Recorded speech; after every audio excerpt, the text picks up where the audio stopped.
हम यहीं बैठकर भगवान को पुकारें। प्रेम से प्रकट हो ही मैं जाना, भगवान तो प्रेम से पुकारोगे तो भगवान वहीं प्रकट हो जाएंगे।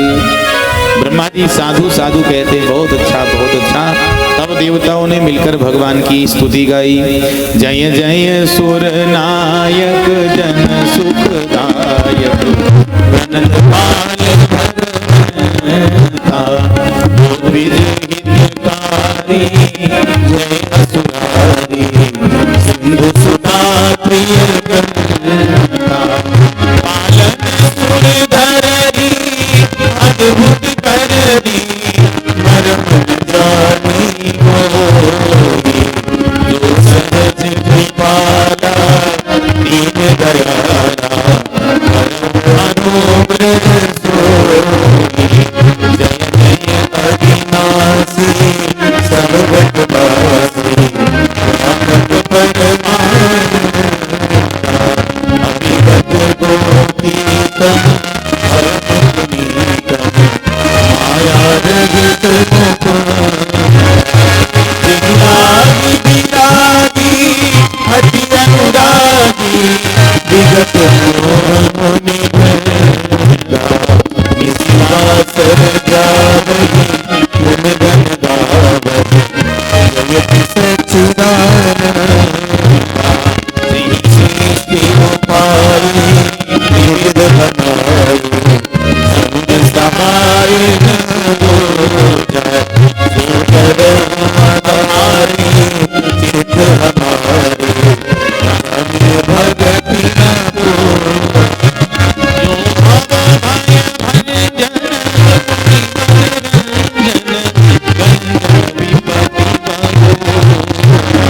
मन बच ब्रह्मवाणी छाड़ी सयानी शरण सकल सुर जो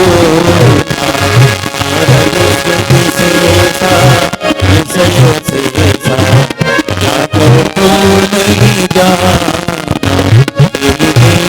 प्यारे वेद पुकारे भगवान अवतारी मंदर सब विधि सुंदर गुण मंदिर सुख मुनि सकल सुर परम दयातुर मधुनाथ करता सकल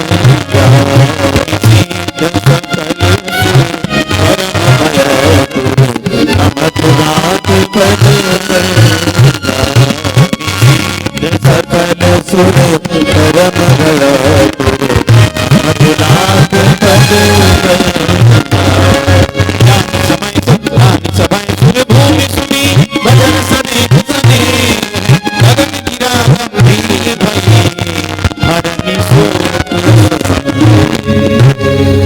देवताओं की वंदना स्तुति सुनकर भगवान ने आकाशवाणी की देवताओं को आश्वस्त किया कि देवताओं घबराओ मत, मैंने जो पहले वरदान दिए हैं और श्राप लिए हैं उनके परिणाम स्वरूप अनशन सहित मनुज अवतारा मैं धरती पर मनुष्य रूप धारण करके अवतार लूंगा।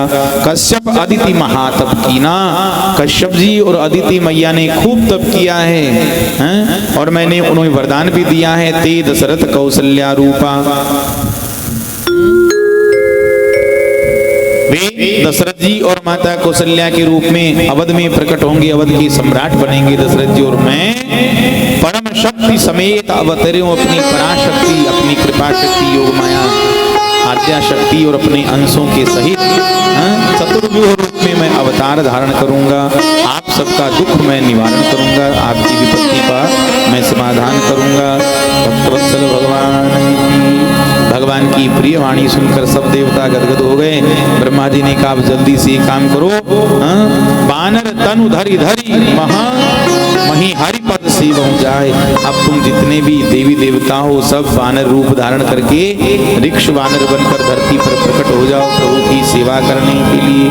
बंदरों का रूप वृक्ष का रूप देवताओं ने धारण कर लिया, धरती पर अवतार होने लगे। भगवान के अवतार का संकल्प प्रकाशित होता है। और यहाँ श्री तुलसीदास जी महाराज अवधपुरी का वर्णन करते हुए दो चौपाइयों में अयोध्या के सम्राट दशरथ जी का वर्णन करते हैं। आइए इस पावन भूमि पर भगवान श्री राम ने अवतार ग्रहण किया, परमात्मा को पीड़ा करने की इच्छा हुई, उस पावन पुरी का हम चिंतन करें, वंदन करते हुए आगे बढ़ते हैं। सीताराम जी की प्यारी रजधानी लागे, रजधानी लागे, मोहे मीठो मीठो सरजू को पानी लागे। सीताराम जी की प्यारी रजधानी लागे, रजधानी लागे, मोहे मीठो मीठो सरजू को पानी लागे। ओ सीताराम जी की प्यारी रजधानी लागे, रजधानी लागे, मोहे मीठो मीठो सरजू को पानी लागे।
अयोध्या के सम्राट रघुवंश के सच्चे वारिश, जिनका वेदों में नाम प्रकाशित है, अवधपति दशरथ नाम। दशरथ किसे कहते हैं? दशसु दिक्षु रथो यस्य, जिनका रथ दसों दिशाओं में गति करे वो दशरथ कहलाते हैं। ऐसे प्रतापी सम्राट थे दशरथ जी। सज्जनों, पूरी धरती पर ऐसी कोई रियासत नहीं थी, ऐसी कोई सत्ता नहीं थी जो दशरथ जी का आतिथ्य कर सके। दशरथ जी किसी के यहाँ मेहमान नहीं बनते थे। दशरथ जी केवल स्वर्ग में देवराज इंद्र के यहाँ मेहमान बनते थे, और इंद्र भी दशरथ जी को आया देखकर आधा इंद्रासन खाली कर देते। आधे इंद्रासन पर दशरथ जी बैठते, आधे पर देवराज इंद्र बैठते। इतने प्रतापी दशरथ जी महाराज। धर्म धुरंधर, महान धर्मात्मा, धर्म धुरंधर थे, गुण निधि ज्ञानी थे, हृदय भगति, हृदय में सारंग पाणी, सारंग धनुष धारण करने वाले भगवान की भक्ति इनके हृदय में विराजमान थी। पति के अनुकूल कदम रखने वाली रानियां थी, कौशल्या माता, कैकेयी, सुमित्रा जी। एक बार भूपति मन माही, भय गलानी मोरे सुतना ही। एक बार दशरथ जी के मन में ग्लानि हुई कि मेरे बेटा नहीं है। कब पता लगा? 60,000 वर्ष बीत गए। कितने साल के हो गए दशरथ जी? 60,000 वर्ष के। अब तक पता नहीं चला कि मेरे बेटा नहीं है, संतान नहीं। एक दिन दशरथ जी अपने गुरुदेव वशिष्ठ के आश्रम में गए। वशिष्ठ जी उस समय आश्रम में नहीं थे। वशिष्ठ जी का छोटा सा बेटा पालने में सोया हुआ था। माता अरुंधति ने राजा को आया हुआ देखा, चिकोटी काटी।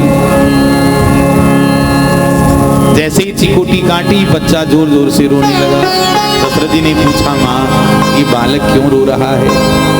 कहा, राजन ये बच्चा इसलिए रो रहा है, ये बच्चा कह रहा है कि माँ आपके तो यजमान हैं पर हमारे तो यजमान भी नहीं है, हम क्या करेंगे?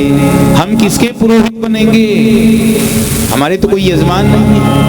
तब दशरथ जी को पता चला, मन में भाव आया, ग्लानि हुई कि मेरे पुत्र नहीं, संतान नहीं है। घर में आए, विचार किए।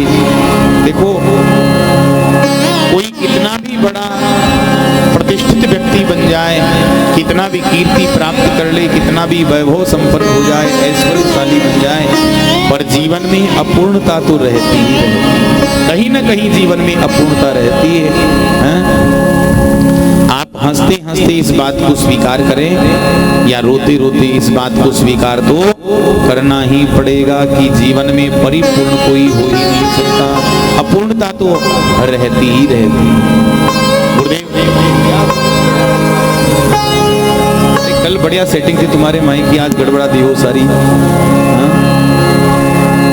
भक्त वत्सल भगवान की जय। गुरु गृह गयो तुरंत महीपाला। गुरुदेव वशिष्ठ के आश्रम में गए, चरणों में जाकर रोने लगे। निज दुख सुख सब गुरु ही सुनायो, कहीं वशिष्ठ बहुविधि समझायो। गुरुदेव को अपना दुख सुनाया। वशिष्ठ जी ने कहा, धैर्य रखो राजन, धैर्य रखो। एक नहीं 4-4 बेटे होंगे और साधारण नहीं होंगे। त्रिभुवन विदित, तीनों लोगों को उजागर करने वाले, भगत भयहारी, भक्तों का भय हरण करने वाले 4-4 पुत्र होंगे। एक काम करो, पुत्रेष्ट यज्ञ का आयोजन करो। विभांडक ऋषि के पुत्र श्रृंगी ऋषि को निमंत्रण देकर बुलाओ। दशरथ जी ने बड़ी सुंदर व्यवस्था की, यज्ञ का आयोजन किया। शामियाना डाला गया, सुंदर रचना की यज्ञशाला बनी और विभांडक ऋषि के पुत्र श्रृंगी ऋषि को निमंत्रण देकर बुलाया गया। यज्ञ का आचार्य पद वशिष्ठ जी को प्रदान किया गया और अग्निदेव को प्रसन्न करते हुए आहुतियां प्रदान करने लगे। अंतिम आहुति प्रसन्नता पूर्वक जब वशिष्ठ जी महाराज ने अग्नि में दी, भगति सहित मुनि आहुति दीने, प्रगटे अग्नि चरु कर ले। जैसे ही भक्ति सहित अंतिम आहुति वशिष्ठ जी ने अग्नि में प्रदान की, अग्निदेव अभिमंत्रित चरु लेकर, प्रसादी लेकर प्रकट हुए। जो वशिष्ठ कछु हृदय विचारा,